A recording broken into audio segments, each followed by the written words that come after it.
The U.S. government has avoided a shutdown with an 11th hour deal. Congress passed a stopgap funding measure ahead of a midnight deadline. President Joe Biden signed the bill late last night. Now, the deal includes funding for natural disasters, but no more aid for Ukraine or the war in Ukraine. Washington correspondent Simon Marks joins us for more on this very nail-biting developments happening in the wee hours there in the United States, Simon. And the president saying there are now 45 days of funding that will be put in place to keep the spending bill open. What exactly does that mean? Well, it means that Washington is breathing a sigh of relief today. It means that millions of federal workers, those here in Washington, D.C. and those across the country, will have to set their alarms on Monday morning. They will be in the office and working as usual. It means that the museums in this city, the country's national parks, will all remain open to tourists. It means that the military won't have to go on patrol without fear of having their pay delayed. And it also means that the poorest American citizens can sleep a little bit easier, safe in the knowledge that their benefits payments and their food stamps that they use to buy groceries to sustain them will not be delayed. So a sigh of relief being breathed here. But as you said, all this does is kick the debate down the road until the middle of November. By then, we will be on the brink of both America's Thanksgiving holiday, the biggest holiday of the year here, but we'll also be on the brink of another government shutdown. And between now and then, the thorny issue of funding to support Ukraine's war with Russia, to support Ukrainian forces in their battle against Russia, that discussion is going to have to begin immediately, because President Biden insists that the funding that has been stripped for Ukraine from this temporary spending measure must be restored, and must be restored immediately. So that's a new battlefront here in Washington, with the future of aid for Ukraine absolutely hanging in the balance. Simon, apart from the future of funding the Ukraine amidst this war, why has funding legislation in the United States been such a challenge to finalize? What are some of those other bottlenecks that have got the different, those who make the legislation at loggerheads at the different issues? Well, the honest answer to that is because there is a degree of craziness to America's governing regulations. I mean, this is the only country that on a continuing basis faces the threat of a government shutdown. We've seen it again and again. Indeed, just a few years ago, the government did shut down for 36 days over disagreement about funding. I mean, at the heart of this is a row about public spending. President Biden has presented a $6.9 trillion budget proposal, has to be approved by Congress, and Republicans in Congress say that he's completely addicted to spending public money and that he wants to carry on spending it like a drunken sailor, even in an economy that may be on the brink of a recession. They also, of course, oppose any money, many of those Republicans, from going to Ukraine. President Biden says what you need to do to restore America's economic luster is to spend money to make money, as he puts it, to build the country's economy after the COVID-19 pandemic from the bottom up and the middle out. And so many of those spending proposals contained in his budget are designed to underpin what he likes to call Bidenomics. It's obviously a massive political football. It was this weekend. It will be again in 45 days.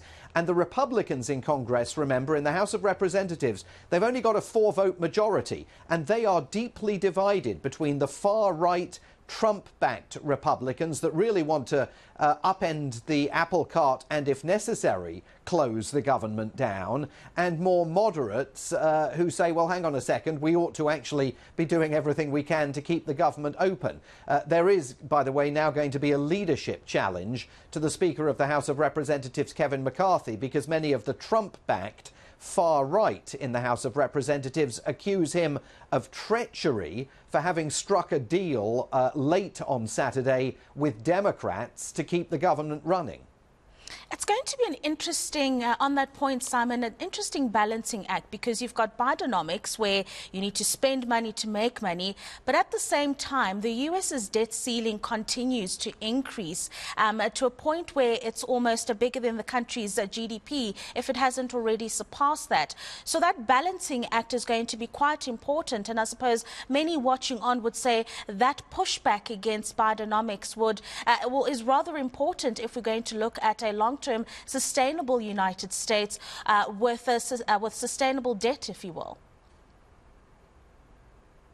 Yeah, absolutely, for certain. I mean, this is a country that currently does not have a sustainable debt and is constantly passing its debt on to future generations. And of course, all of this has international impacts. Had the government shut down here, that would have caused an economic slowdown in the United States that again could have been exported overseas. But this has international impacts in terms of what this ongoing uncertainty conveys to the rest of the world about America's stability of governance. On one narrow issue, there was a positive outcome from the perspective of South Africa and other parts of the continent. Late last week, the Republicans did agree, as part of this spending discussion, to reauthorize PEPFAR. That, of course, is the initiative that President George W. Bush ignited to provide US funding in the battle against HIV and AIDS throughout Africa. Many Republicans are still gunning for it. We'll probably be talking about that issue again in a year, because the reauthorization of the funding only lasts for a year in that case. But look, this is an absolute battle, not just over how much money the American government should be spending and how much debt it should be building up.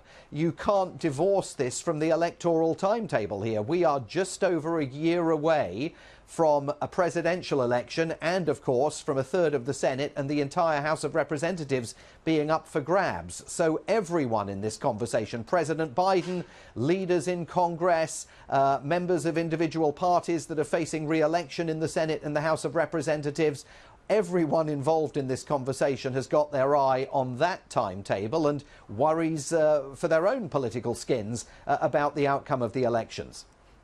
So that temporary funding, Simon, if you could just elaborate a little bit more in detail, because you did mention a government shutdown previously. So shutdown does happen and civil servants are impacted as well as military personnel, and it couldn't come at a worse time should it happen during that Thanksgiving period.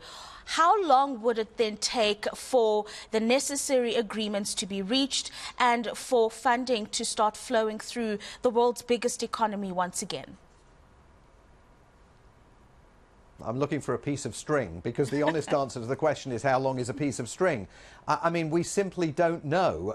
Had the government shut down this weekend, which now it's not going to do, and had there been, as we think there now will be, a leadership challenge to the Speaker of the House of Representatives, there would have been no prospect of getting the government reopened while that leadership election was taking place. Now, everything is kicked down by 45 days to around November the 17th, when the next shutdown may occur, unless compromise can be found. A lot is going to hinge on who is running things in the House of Representatives by then. If Kevin McCarthy survives the challenge to the speakership that he's going to face, well, maybe he'll forge another deal with Democrats to try and keep the government open temporarily, or perhaps even a long-term agreement on spending. But if we find ourselves once again staring into the abyss on November the 17th, and there is no solution that is found, then the government will close.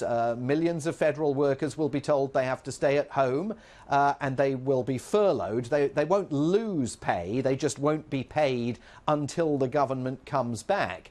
And, you know, it's not unknown for shutdowns here to last 3 weeks, 4 weeks. They could last even longer if everybody decided to be completely intransigent and dig in their heels. And that's the real problem here, because you've got now within the Republican Party on Capitol Hill this far-right group of Donald Trump Make America Great Again supporters who say, look, the only thing that's changed here is that we've developed the backbone to stand up to Joe Biden's public spending profligacy. And they are likely to make that argument again even more vocally in 45 days' time, because we'll then be, 6 weeks closer to congressional elections. They believe that it's a winning hand to say to the American public, Ukraine is not America's 51st state. We need to stop spending money on that, and we need to stop wasting money on government programs. We need to make sure that every single public dollar that is spent